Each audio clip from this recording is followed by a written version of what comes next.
To be with you, Sandra. I think it's, what can I say? It's disgusting. Ayatollah Khamenei is a person who has killed tens of thousands of people, including thousands of his own citizens, raped and murdered women, gay people, hundreds and hundreds of Americans killed by this man.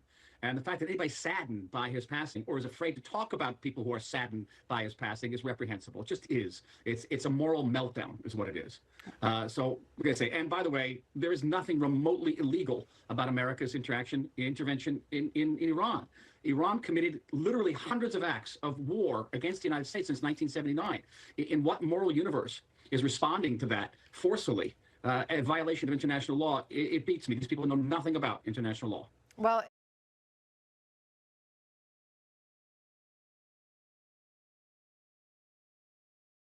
We believe investing is for everyone. AJ Bell, feel good investing. Hello, mate. How you doing? hiya. Just minutes after being called by a worried resident, Met police officers arrive at his home. And there's a very good reason for the urgency. They've just retrieved a bag full of guns that their Met colleagues have left behind on the street. Oh my God. So the old job issue, we've got a Glock, a mag, a tape. Hello, mate. How you doing? Hiya. Just minutes after being called by a worried resident, Met police officers arrive at his home. And there's a very good reason for the urgency. They've just retrieved a bag full of guns that their Met colleagues have left behind on the street. Oh my God. So the old job issue, we've got a Glock, a mag, a taser. We've got a Glock, a mag, a taser. Right there. Jordan Griffith's pregnant girlfriend found the guns dumped on this South London street corner. Picked up the bag, I ran in the house with it, put it on the bed, opened up the zip, and then pulled out, the first one was a taser, and my godfather, who you just saw a minute ago, he went, "That's a taser!" And I was like, oh my God. So I pulled out the other one, and it was a Glock, opened up the big bit, and then the MP5 was there. I was like, oh my God. I was like, what am I going to do now? Anyone could have picked it up, to be honest. Like, lucky enough, I come outside and then pulled out, the first one was a taser, and my godfather, who you just saw a minute ago, he went, "That's a taser!" And I was like, oh my God. So I pulled out the other one, and it was a Glock, opened up the big bit, and then the MP5 was there. I was like, oh my God. I was like, what am I going to do now? Anyone could have picked it up, to be honest. Like, lucky enough, I come outside and rang the police. They was definitely loaded. You can see the magazine in the clip on the picture. They was all fully loaded. Every single one of them. These are the weapons. A semi-automatic Heckler and... They was definitely loaded. You can see the magazine in the clip on the picture. They was all fully loaded. Every single one of them. These are the weapons. I was like, what am I going to do now? Anyone could have picked it up, to be honest. Like, lucky enough, I come outside and rang the police. They was definitely loaded. You can see the magazine in the clip on the picture. They was all fully loaded. Every single one of them. These are the weapons. A semi-automatic Heckler and Koch submachine gun, a Glock pistol, ammunition and a taser. The guns were assigned to Met police officers protecting the Mayor of London, Sir Sadiq Khan. They were found outside his home. The Met said, "We recognise the concern this may cause, and an internal review was immediately launched into the circumstances. 5 officers have been removed from frontline duties while these inquiries remain ongoing." So many urgent questions for the Met Police. A Fox News alert, U.S. forces searching for a missing F-15E crew member after Iran shot down the fighter jet yesterday. This coming as another jet, an A-10 Warthog, crashed into the Strait of Hormuz. Sources say the pilot was safely recovered. Jim Hansen ran counterterrorism operations in the U.S. Army Special Forces. He joins us now. Jim, we're praying and hoping that this crew member, this weapons systems officer, will be recovered. What do you make of where things stand now? Because the clock is ticking. Yeah, this is a difficult one, Griff. I mean, every member of our elite forces, you look at the Combat Search and Rescue, Pararescue, the Army Special Forces, Rangers, Delta, JSOC, Navy SEALs, Marine Special Ops, they're all there. And all of them want nothing more than to bring this person home. But they're running into a situation where Khuzestan province is not good home turf for the regime. The Arab tribes there don't like the regime, but however, that means that the IRGC and Basij have a larger than normal presence there to go ahead and tamp them down when they do protest and things like that happen. So it's a situation where all of our troops, all of our air assets and ground assets are doing everything they can, but the regime also has as many of their people in play as possible. And we need to hope that the people who dislike the regime are helping, not hurting. We sure hope so. And to your point about the terrain there, we put that map back up, Jim, we just had, because right next to the Khuzestan province is, of course, the Zagros Mountains. Very difficult terrain, which can make rescuing this pilot a little more difficult. But then it could also maybe work in our favor because our PJs, our pararescue guys, have training to go into terrain like this. They have rock climbing skills and tools to get in there. And of course, pilots get that survival in evasion SEER training to try and last in difficult terrain for long periods of time. So maybe this is hopeful. Yeah, I mean, the first thing that guy's going to do is try to get out of the flatlands and get someplace where there's cover, where it's difficult, where there's no roads, any place like that, because our helicopters can get to those places, and you don't want a bunch of Basij or other, regime troops riding around in pickup trucks able to easily get to him. So you want to be someplace where it's hard to find him, but that also, again, makes it difficult for us. Right. So we're doing a balancing act. How many forces do we want to put in on the ground and have to support, and potentially themselves become targets? But we want to make sure we do every single thing possible to get this guy and get him back to his home and his family. Absolutely. Let me ask you one last thing, Jim, and that is, if indeed, tragically, if Iran was able to capture this pilot, will that change the negotiations dynamics? It'll add a factor, but it will not change the overall dynamic because this is not about a single person. It's the trolley problem. You cannot derail an entire strategic issue of stopping Iran from ever getting nuclear weapons because one of our people's in jeopardy. President Trump and the rest of the team will do everything they can, but the first mission and the major point we need to get done is to make sure Iran is not a threat to the region and the world. All right, Jim Hansen, thank you very much. Great insight as always. Have a good weekend. Be sure to like and subscribe for all the. We own the airspace, so we're constantly surveilling day and night. When we identify, we destroy. There's no problem in executing destruction. The challenge is identifying. But this is about vigilance. This is about discipline. This is about our capability. We're good at it. General Jack Keane a bit earlier today giving us a state of affairs right now for the war in Iran. Day 35, and this was the bridge that was hit this week. Said to be the tallest bridge, still a bit under construction right now, tallest bridge in the Middle East. And you can see like a span of that bridge has just been knocked out. This is a satellite image of it about 45 minutes west of Tehran. It was posted on the president's Truth Social page yesterday. So on the map in Tehran over the past 36 hours, some of the military action that'd be located right about here. And you see the inset, that graphic to the left of Tehran. So you've got at least 1, 2, 3, 4, about 7 different hits on the capital city, Tehran alone. Then down here along the Strait of Hormuz, again, that's Bandar Abbas. You've been watching our show for the past 2 weeks. Talked a lot about that city right along the Persian Gulf. It had another confirmed airstrike in the past 36 hours. The Iranians, meanwhile, they have not been silent now with their missile batteries and their drones still not largely intact, but apparently a good number of supply still around the area. These are the energy facilities throughout the Gulf region in the Middle East now that have been hit, and certainly in Israel, in the northern city of Haifa. But this activity here is really striking, right? That's Kuwait, Qatar, Bahrain, that's the UAE, and it is just across the Persian Gulf and an easier target for the Iranians. Retired Vice Admiral Robert Harward is with me now, former Deputy Commander of CENTCOM. And sir, welcome to our coverage. Day 35 now. What's your focus? What are you observing now? Bill, as you just talked about, it still remains the missiles and the Straits of Hormuz. The fact that after 35 days, we've still not been able to shut down their missiles and we can't get traffic through the straits, make it clearly understand why the president's frustrated. But you can say this is also the last lifeline for the government of Iran. That's their last elements of power.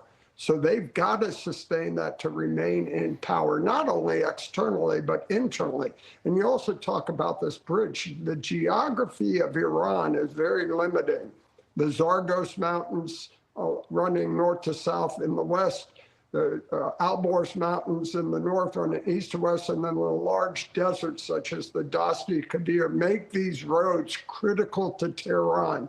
These are somewhat the main thoroughfares. So if they're going to move logistics, if they're going to move people, they're going to move assets along these roads. So I think that's why they decided to start going after some of the civilian and significant infrastructure. Well, we've talked about asymmetric warfare, and the asymmetry that Iran has really poses a danger for the region and the United States. Talk about Hezbollah and the Houthis, et cetera. But here's another aspect a lot of people haven't considered. Wall Street Journal today. Iran beefs up defenses, recruits children as it prepares for ground war. Tehran promises an all-out fight if the U.S. invades, including new attacks on the Gulf.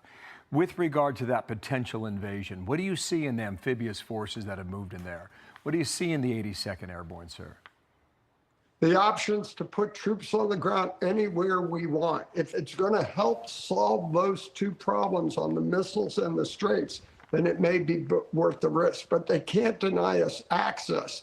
Talking about asymmetric warfare, where they tried to deter us from activities, that's what they've used the missiles and the straits for. They can't stop our forces. If we want to put those assets anywhere we want, we can do that, and they can't stop us. Okay, Javad Zarif, I think I'm saying his name right. He's the former Iranian foreign minister, okay? So he's not in power, but he is alive. And apparently he put out a proposal in a written piece that cleared overnight. And this is what he said in part, how Iran should end the war. Tehran should offer to place limits on its nuclear program and to reopen the Strait of Hormuz in exchange for an end to all sanctions, a deal Washington would not take before but might accept now.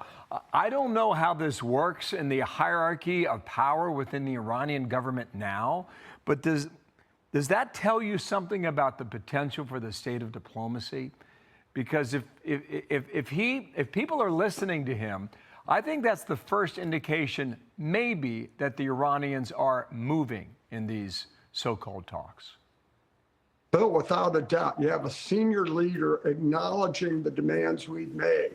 And so that's a big step in and of itself. But validation of, does he have the authorization? Who's speaking for the government? So that's at least a crack in that veneer that here's a guy willing to step forward and has been part of the government to say that. So I think you're seeing indicators of the regime and how fragile and how damaging this has become to them. Civilian casualties or the use of child soldiers. Sky's Data and Forensics Unit has uncovered potential war crimes in Iran. Ali Reza Jafari was 11 years old when he was killed in an alleged Israeli airstrike. He was on the same road as this strike at a checkpoint on Artesh Highway, manned by an Iranian Revolutionary Guard Corps militia. This is a video released by the IDF, and it will show the moment of a missile strike. Our analysis and information released by the IRGC suggests that this is likely the strike that killed Ali Reza. The IDF, and it will show the moment of a missile strike. Our analysis and information released by the IRGC suggests that this is likely the strike that killed Ali Reza. But the militia said Ali Reza had been killed while on duty. How can an 11-year-old be on active duty in a war? Well, Ali Reza's father was a member of the Basij, one of the enforcers of the Iranian regime.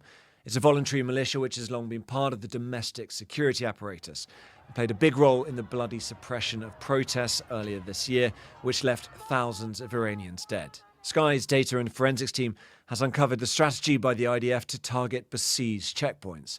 We've identified 19 of these airstrikes. Compared to the high-level assassination campaign against senior Iranian leaders, this is about targeting the ordinary rank and file. What complicates things and brings a much darker side to this story is that the Basij has been recruiting children. The IRGC, which runs the Basij, has launched a campaign encouraging children as young as 12 to register as volunteers of the Defenders of the Homeland. Among the activities listed on this poster, which seemingly features a family with children, are operational patrols.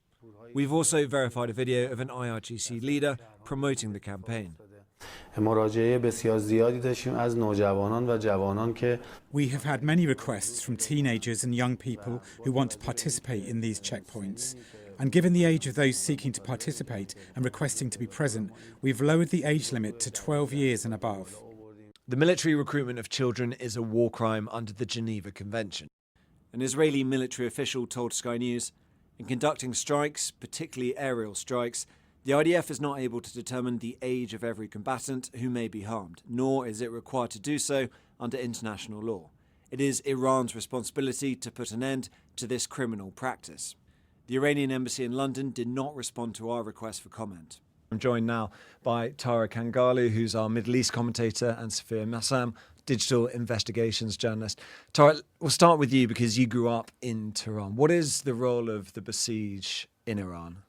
I mean, if you ask ordinary Iranians, they would sum it up as harassment. I mean, they are a paramilitary group, a sort of a militia group that some of them, mainly most of them actually, are volunteer forces. If you ask ordinary Iranians, they would sum it up as harassment. I mean, they are a paramilitary group, a sort of a militia group that some of them, mainly most of them actually, are volunteer forces. And their job is essentially carry out the regime's bidding when it comes to preserving the security on the street, surveilling, and essentially acting as moral enforcers of the regime's narrative. Sophia, when we started looking at this, it was a different investigation, wasn't it? We're looking at civilian casualties as a result of these checkpoints being in busy areas, but that also sort of developed from there.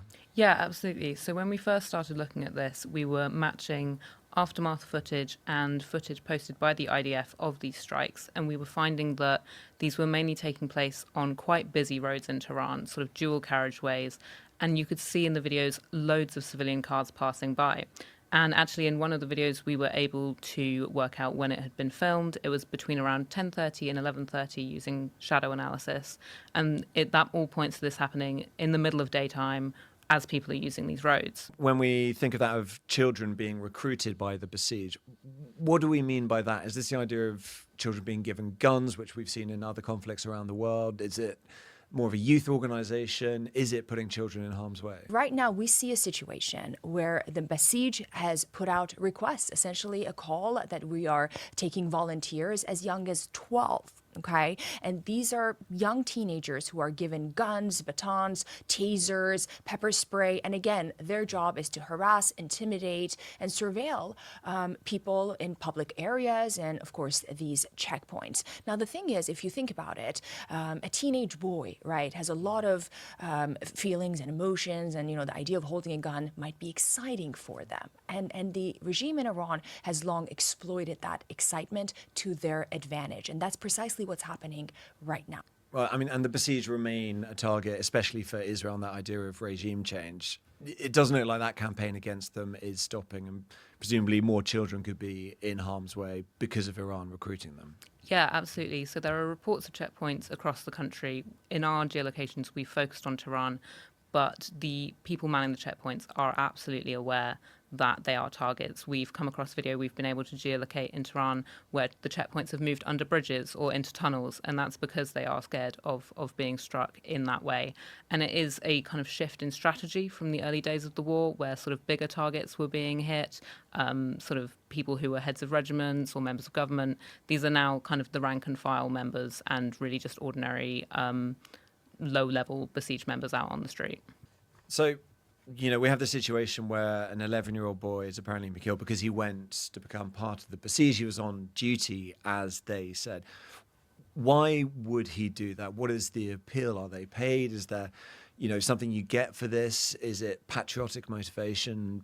Why would he be there in the first place? These young boys join the Basij forces because most likely they come from ideologically charged families, that they believe in the idea of martyrdom. They believe in the idea of fighting for your supreme leader and for this greater mission. But then, on the other hand, again, you have teenage boys who want to sort of empty that youthful excitement. I mean, they think of it, oh, how cool is it that I'm holding a gun and, you know, feeling powerful powerful. This is something that I've seen across the region, by the way. And so it's a combination of both, but ideology plays a huge role in this. You've been hearing from within Iran itself, your sources there, about this sort of recruitment drive, about children joining the Basij.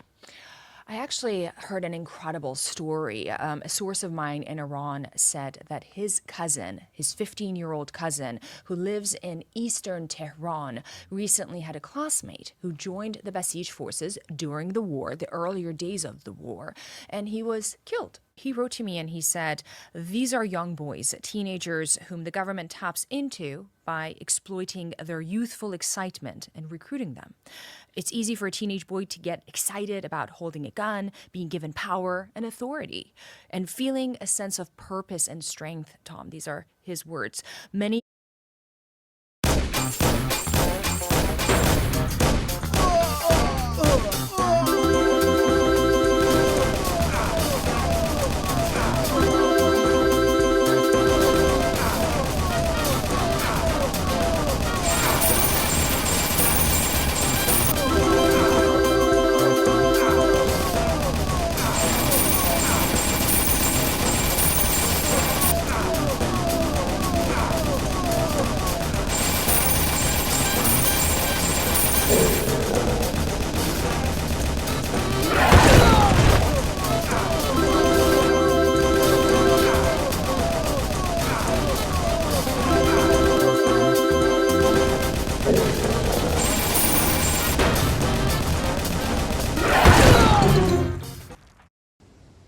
Russia fired more drones at Ukraine in March than in any other month since it launched its 2022 invasion.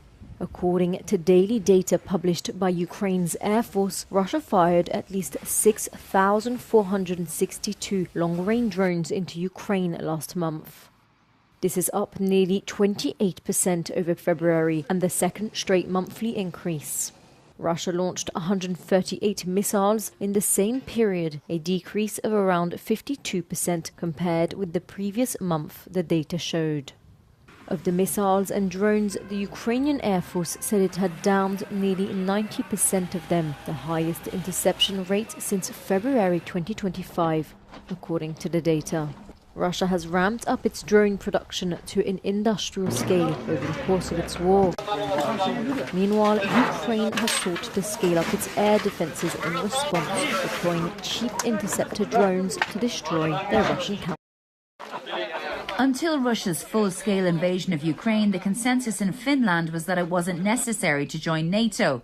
Since the Second World War, when Finland was temporarily occupied by Russia, the country developed and maintained the highest level of defence protection through public vigilance and deterrence, with a well-funded military which has conscription for young men for at least 1 year's mandatory service. Even throughout the peaceful post-Soviet era, Finland never let its guard down. Now, in this moment of untold volatility, Europe is hoping to learn from Finnish preparedness. Finnish border guards have to be prepared for any low-level incident, but also including a full-scale invasion. This is Finnish territory, but also NATO territory. Also, not too far away from here is Russia's nuclear deterrence. It's part of defense system of Finland, so we prepared also to part of Finnish territorial defense. And what does that mean? We, for example, we train our conscripts for our reserve, which is a useful tool if necessary on the wartime. So basically a full-scale invasion? Yeah, that's correct. On the Russian border, conscripts are trained for the wide gamut of roles in the army, including sniper or marksman. I've never held a rifle in my life, so first time shooting was in the army. You start off with the basic assault rifle. And I found out in the army that I have a gift for shooting, so that's how I got into this marksman. Russian aggression in Ukraine has had dire consequences for the indigenous Sami people who are native to Russia, Finland and Norway. Finland's Sami people have had to cut ties from their Russian brethren, many of whom were forced into the Russian army to attack Ukraine. One of the terrible things is that some of the Sami brothers on the Russian side have been forcibly conscripted to the Russian army and sent to the war front in Ukraine. And we have also lost at least, I think, 7 Sami young men. And it's a huge loss in a small community, about 2,000. The latest on last night's antisocial behaviour in Clapham, which forced some shops to close their doors. 5 people were assaulted and a number of teenage girls have been arrested. The latest on last night's antisocial behaviour in Clapham, which forced some shops to close their doors. 5 people were assaulted and a number of teenage girls have been arrested.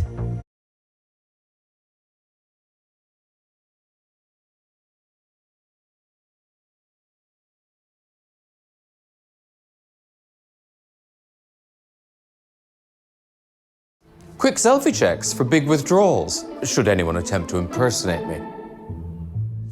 It's important to know when to pace yourself. That's why Betway offers a range of safer gambling tools to help you out. You can set limits to help with budgeting.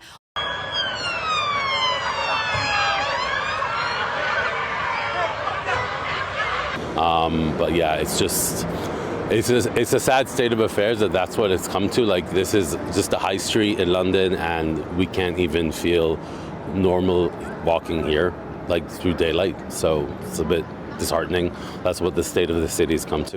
There's been a strong warning from police after scenes of disorder in South London.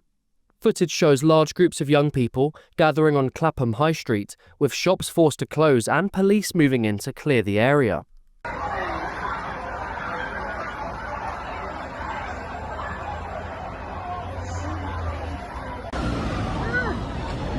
Is that what they're doing? They all in. So they're Shake Shack's barricading theirs. Oh wow.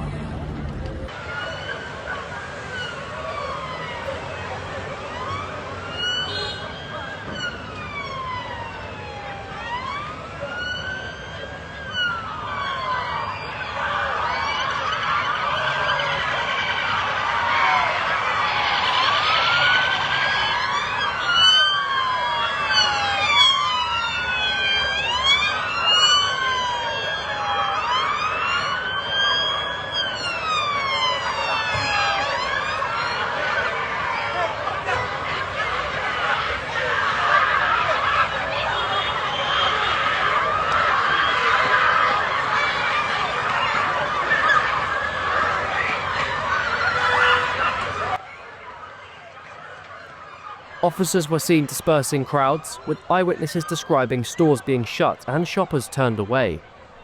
GB News reporter Will Godley has been to Clapham to hear from locals.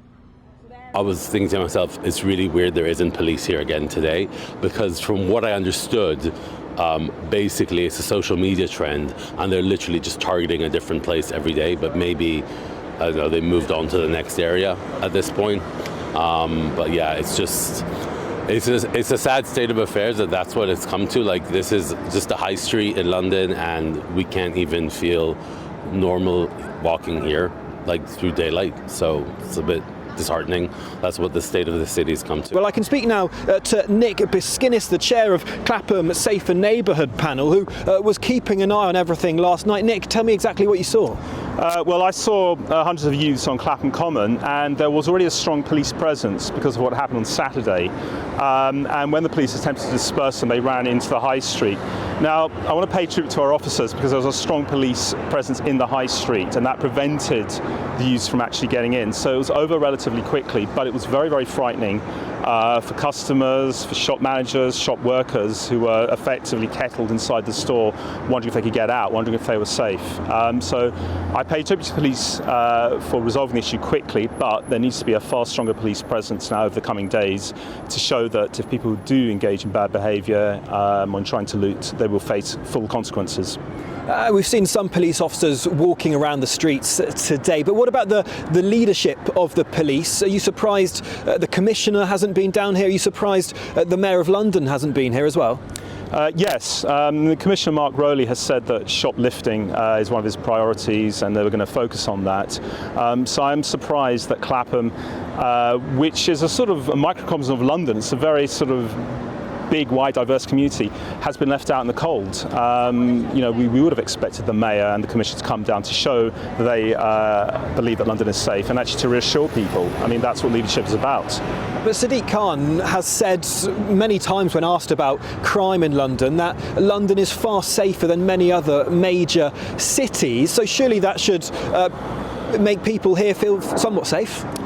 People want to be safe in their area. They want to be safe when they go shopping. They are not when they're seeing mobs running around thinking, well, London isn't quite as bad as Bogota. So that to me is the language of complacency. If the Mayor wants to articulate that, then he should do so at a public meeting in Clapham. We're having one on May the 11th. Be safe in their area. They want to be safe when they go shopping. They are not when they're seeing mobs running around thinking, well, London isn't quite as bad as Bogota. So that to me is the language of complacency. If the Mayor wants to articulate that, then he should do so at a public meeting in Clapham. We're having one on May the 11th. I warmly invite him to come and explain his position.